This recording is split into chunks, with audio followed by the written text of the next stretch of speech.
क्षमा एक ऐसा आभूषण है जो किसी के भी व्यक्तित्व में सबसे अधिक सुशोभित होता है। क्षमा करना सबके बस की बात नहीं है, यह बहुत मुश्किल कार्य है।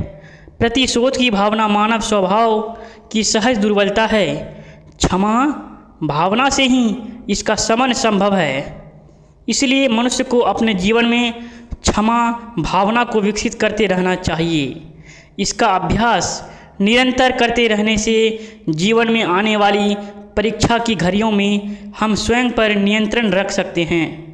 समय बीतने के साथ साथ प्रतिशोध की भाव शांत हो जाता है और हम असहज स्थितियों से बच जाते हैं। इसीलिए यह आवश्यक है कि हम अपने मन को नियंत्रण में रखने की कोशिश करें और आवेश को खुद पर हावी ना होने दें। जो क्रोध के प्रभाव में आ जाता है उसका अहित होना निश्चित है।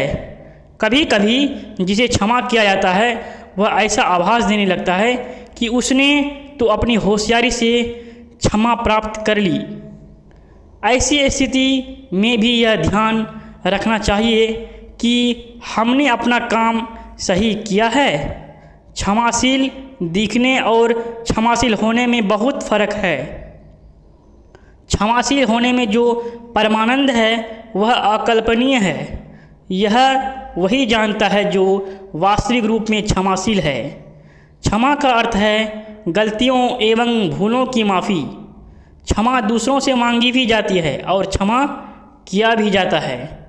क्षमा मांगने और क्षमा करने दोनों के लिए ही विनम्रता का होना जरूरी है, अन्यथा ना तो क्षमा मांगी जा सकेगी और ना क्षमा किया जा सकेगा।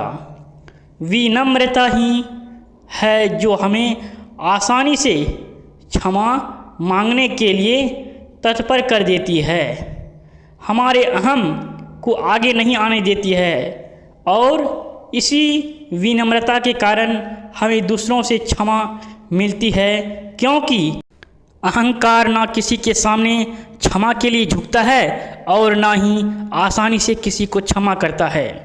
क्षमा का सूत्र है कि मैं सब जीवों को क्षमा करता हूँ और सब जीव मुझे क्षमा करे।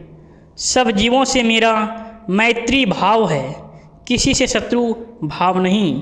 इस प्रकार क्षमा को अंतःकरण में स्थापित कर लेना और स्वभाव में आसीन कर लेना विशेष महत्व रखता है। वास्तव में क्षमा जीवन में सुख शांति की सर्वोत्कृष्ट स्थिति को प्रदान करने वाली व्यवस्था है, अनुभूति है। एक समय की बात है कि इंदौर में किसी रास्ते के एक किनारे पर एक गाय अपने बछड़े के साथ खड़ी थी। तभी देवी अहिल्याबाई के पुत्र मालोजीराव की सवारी निकली। गाय का बछड़ा अकस्मात उछलकर रथ के सामने आ गया। गाय भी उसके पीछे दौड़ी, पर तब तक मालोजी का रथ बछड़े को कुचलता हुआ आगे निकल गया। किसी ने परवाह नहीं की। गाय स्तब्ध आहत सी वहीं बैठ गई। थोड़ी देर बाद अहिल्याबाई वहाँ से गुजरी। अहिल्याबाई ने गाय को और उसके पास पड़े मृत बछड़े को देखकर घटनाक्रम के बारे में पता लगाया। सारा घटनाक्रम जानने पर अहिल्याबाई ने दरबार में मालोजी की पत्नी मीनाबाई को बुलाया। उन्होंने मीनाबाई से पूछा, यदि कोई व्यक्ति किसी माँ के सामने उसके बेटे की हत्या कर दे तो उसे क्या दंड मिलना चाहिए? मालोजी की पत्नी ने जवाब दिया, उसे प्राण दंड मिलना चाहिए। देवी अहिल्या ने मालोजी को हाथ पैर बांधकर एक मार्ग पर डालने को कहा और फिर उन्होंने एक यह आदेश दिया कि मालोजी को मृत्युदंड रथ से टकरा कर दिया जाए। परंतु यह कार्य करने में कोई भी सारथी तैयार न हुआ। देवी अहिल्याबाई न्यायप्रिय थी, अतः वे स्वयं माँ होते हुए भी इस कार्य को करने के लिए रथ पर सवार हो गई।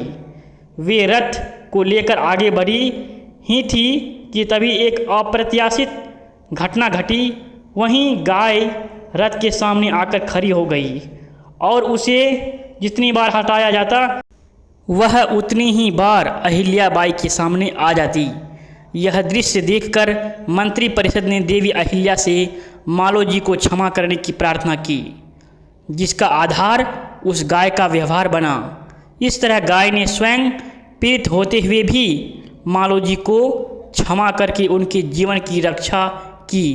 इंदौर में जिस जगह यह घटना घटी थी वह स्थान आज भी आरा बाजार के नाम से जाना जाता है, क्योंकि इस स्थान पर एक गाय ने अर कर दूसरे की रक्षा की थी और यह सिद्ध किया था कि क्षमा की महिमा अपार है। इसी तरह के वीडियो देखने के लिए हमारे चैनल को ज़रूर से ज़रूर सब्सक्राइब करें और लाइक करें। धन्यवाद।